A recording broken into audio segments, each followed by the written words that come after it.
Hey, today I wanted to pop in and talk to you about how to use an eyelash curler. Yes, first you want to make sure you have one that has a really wide opening so all of your beautiful lashes get right in there. Second, you want one that has a silicone pad.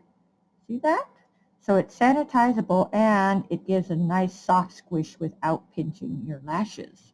So how do you go about using an eyelash curler?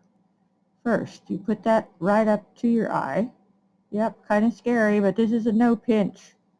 This is a no pinch one. And then you squeeze the base of the lashes.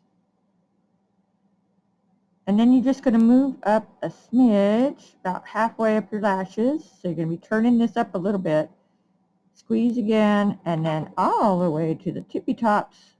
And squeeze one more time. And there you have it, a curled lash. And why would you want to curl your lashes? Well, your lashes may be like this.